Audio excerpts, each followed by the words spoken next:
वैशाली के डीएम यशपाल मीणा और मैथ्स मस्ती के शिक्षक मुखिया सलाह पंचायत के विपिन सर के बीच जो विवाद है वह थमने का नाम नहीं ले रहा है। देखिए, विपिन सर जो हैं वह लगातार यशपाल मीणा के खिलाफ मोर्चा खोले हुए हैं। वहीं कई और चर्चा हो रही है कि विपिन सर को इस बार चुनाव लड़ना है, आरजेडी के सिंबल से वो चुनाव लड़ना चाहते हैं।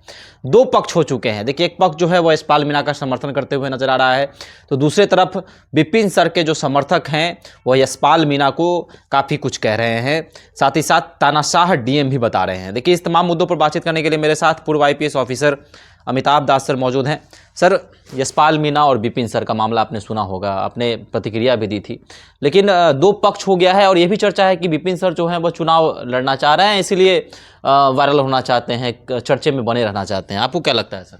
हाँ, देखिए, दोनों बातें हो सकती है। मैं तो उस वहाँ पर घटना स्थल पर मौजूद नहीं था, कोई मैं शर्मदीद तो नहीं हूँ। दोनों बातें हो सकती है और असलियत क्या है वो शायद आखिर तक नहीं पता चलेगा।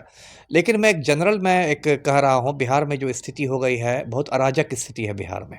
और अराजक स्थिति की वजह क्या है? उसकी वजह से जो अफसरशाही है वो मतलब बेलगाम हो गई है। आप उसको कह सकते हैं कि जो अधिकारी लोग हैं एकदम छुट्टा सांड बन गए हैं। जैसे कि अभी कुछ महीने पहले देखा होगा आपने, 13 दिसंबर को ही जो बीपीएससी में बापू परीक्षा केंद्र पर हंगामा हुआ, तो पटना के जो जांबाज जिलाधिकारी हैं पहुंचे एकदम और सीधे उन्होंने थप्पड़ चलाना शुरू कर दिया, है ना? तो कितनी गलत बात है। यही जो जिलाधिकारी पटना है, इनको यदि मैं ये आज कह दूं कि आप अनंत सिंह पर राष्ट्रीय सुरक्षा कानून लगाइए, आपको अधिकार है एनएसए लगाने का, तो क्या जिलाधिकारी महोदय हिम्मत जुटा पाएंगे? नहीं जुटा पाएंगे, है ना? तो होता क्या है कि ये जो आईएएस हैं और आईपीएस लोग हैं, ये लोग मर्दाना कमजोरी के शिकार हो गए हैं। माफिया पर इन लोग को कुछ बोलने की करने की हिम्मत नहीं है। जिसको अपने से कमज़ोर समझेंगे, है ना, कमज़ोर समझेंगे, उसके पर ये लोग बदतमीज़ी करते हैं। अब मैं पाठक सर की बात करता हूँ, के पाठक सर की मैं इज़्ज़त करता हूँ, मैं पहले बता देना चाहता हूँ। और पाठक सर ईमानदार आदमी है, इसमें कोई दो राय नहीं है। लेकिन आप पाठक सर के बारे में इस तरह की बहुत बार आप उनके बारे में विवादित बातें सुनेंगे। एक बार मैं उनका वीडियो देख रहा था यूट्यूब पर, वो जब शिक्षा विभाग में थे तो एक स्कूल में वो इंस्पेक्शन के लिए गए थे, ठीक है, अच्छी बात है। लेकिन वो बच्चों के सामने प्रिंसिपल को इडियट इडियट कह रहे हैं, बताइए कितनी गलत बात है। मान लीजिए प्रिंसिपल ने कोई गलती की भी, 1 मिनट के लिए मैं मान लूँ कि प्रिंसिपल ने गलती की है, तो वो चैम्बर में ले जाके अकेले में प्रिंसिपल को समझा सकते थे कि ये नहीं करना चाहिए। आप यदि बच्चों के सामने उस प्रिंसिपल को इडियट कह रहे हैं तो फिर प्रिंसिपल की क्या इज्जत बचेगी? और आप तो चले जाइएगा कार में बैठ के, लेकिन कल से बच्चे उस प्रिंसिपल की क्या बात मानेंगे कि ये तो इडियट प्रिंसिपल है ना? और एक बार और पाठक सर का वीडियो वायरल हुआ था, उसमें भी ये कुछ मतलब गाली गलौज जैसा कर रहे थे अधिकारियों की एक मीटिंग में, है ना? उस पर भी विवाद खड़ा हुआ था। तो ये सब जो एक हो गया है, मतलब एक मुझे लगता है कि ट्रेंड बन गया है आईएएस आईपीएस अधिकारियों में। एक तो देखिए, इसमें से ज़्यादातर आईएएस आईपीएस अधिकारी जो होते हैं, इनका मतलब दिमाग जो है, आप मैं क्या कहूँ, 7वें आसमान पर चला जाता है ना? 2 कौड़ी के जिलाधिकारी भी अपने को अमेरिका का राष्ट्रपति समझेगा, 2 कौड़ी का एसपी भी अपने को रूस का राष्ट्रपति समझने लगेगा। तो एक अधजल गगरी छलकत जाए वाली एक मानसिकता रहती है कि ये लोग आते हैं और उसका लगता है कि एकदम पूरी दुनिया के मतलब यही मालिक हैं। और जिसको देखते हैं कि गरीब आदमी है, कमज़ोर आदमी है, उससे कुछ गाली गलौज करने लगते हैं, बदतमीज़ी की तरफ बात करने लगते हैं। देखिए, मैं अपने से अपनी तारीफ़ नहीं कर रहा, लेकिन मैं इतने ज़िलों में एसपी रहा, एक सिपाही से मैंने कभी तुम कह के बात नहीं की, एक चौकीदार से, एक होमगार्ड से कभी मैंने तुम कह के बात नहीं की, सबको आप कह के बात करता। क्योंकि इससे एक आपके भी संस्कार का पता चलता है कि आपकी परवरिश कैसी हुई है। अभी मैं देखता हूँ नए-नए लड़के आते हैं आईपीएस में, नए-नए एसपी बनते हैं और उनके जो पिता के उम्र का दरोगा है ना? उनके जो बाबूजी की उम्र का इंस्पेक्टर है, उससे तू तड़ाक कह के बात करते हैं। अरे ये कौन बात हुई? ठीक है, वो आपसे पद में छोटा हो सकता है, लेकिन उसकी उम्र का भी तो लिहाज कीजिएगा कि एकदम यही अपने को इतना काबिल समझ लीजिए। और वही लोग जो उनके साथ बदतमीजी करते हैं, मुख्यमंत्री के सामने कुत्ते के जैसा पूंछ हिलाने लगता है, sir sir sir sir sir sir phone पर करने लगेंगे। तो कहने का ये मतलब कि मोटी बात, मैं कोई यशपाल मीणा हो या कोई हो, उनके बारे में मोटी बात मैं यही कहना चाहूँगा कि भाई, आप लोकतांत्रिक देश में काम करते हैं, आप अंग्रेज़ों के ज़माने के नहीं हैं अफसर।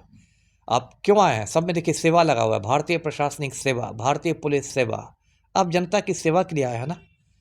अब मैं यशपाल मीणा पर नहीं जानता, लेकिन हो सकता है मीणा के बारे में पहले भी कुछ शिकायतें थी कि इसने और लोग मतलब ये इस मामले के पहले भी कि इसने किसी से ऐसी बदतमीज़ी की है।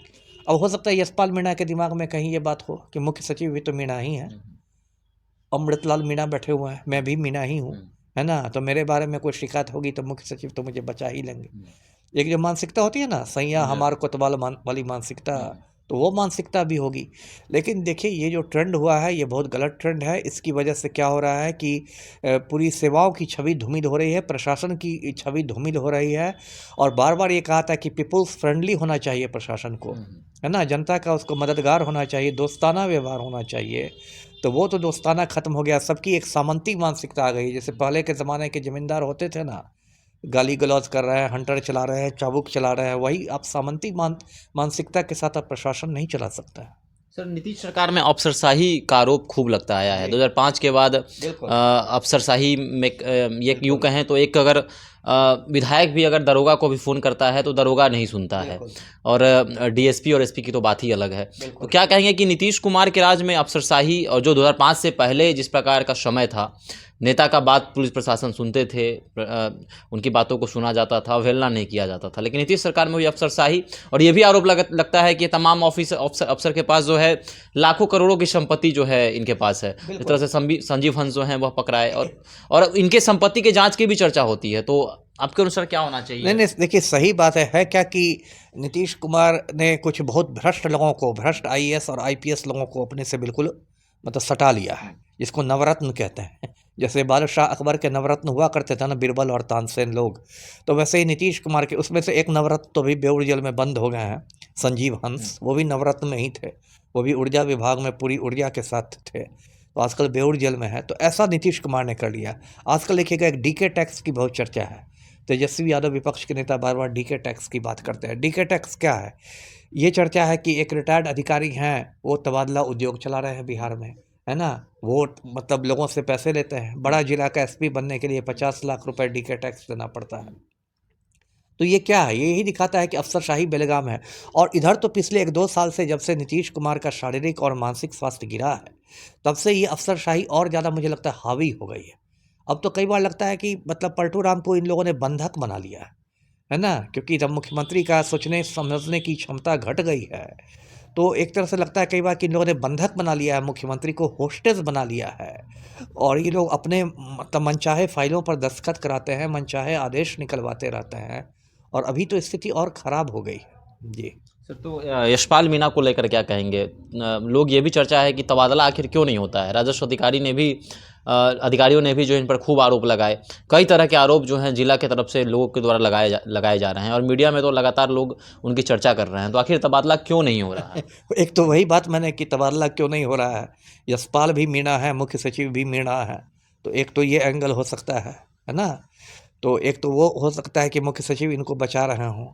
दूसरी बात है कि फिर मैंने पलटू राम के बारे में कहा कि पलटू राम खुद दागी अधिकारियों से घिरे हुए हैं, कोई यशपाल मीणा के भी आका बैठे होंगे सीएम सचिवालय में उनको बचाने वाले। लेकिन जो हो, ये सब का देखिए गलत मैसेज जाता है, और इससे पूरे प्रशासन की छवि धूमिल होती है। मतलब एक जनता और अफसरों के बीच एक खाई बढ़ती है, जो खाई नहीं बढ़नी चाहिए, क्योंकि ये गुलाम देश नहीं है, कोई अंग्रेज़ों का ज़माना नहीं है कि जनरल डायर पहुंच गया गोलियां चलवाने लगे, है ना। ये तो आज़ाद हिंदुस्तान है ना। जो लोग मतलब ऊंचे पदों पर भी हैं, वो भी जनता की सेवा के लिए आए हैं। जी चलिए, तो विपिन सर ने यशपाल मीणा के खिलाफ मोर्चा खोल दिया है। नोटिस भी जिला प्रशासन की तरफ से विपिन सर को पहुंच चुका है। अब देखिए, चर्चा ये हो रही है कि अगर विपिन सर जो कि मुखिया हैं, चर्चित चेहरा हैं, उनके साथ जब ऐसा व्यवहार हो सकता है, तो आम लोगों के साथ क्या आम लोगों के साथ भी इस प्रकार यशपाल मीणा करते हैं? तमाम तरह की चर्चाएं जो हैं अब चलने लगी हैं। आपको क्या लगता है? अभी हमारे साथ कमेंट बॉक्स में अपनी राय रख सकते हैं। धन्यवाद।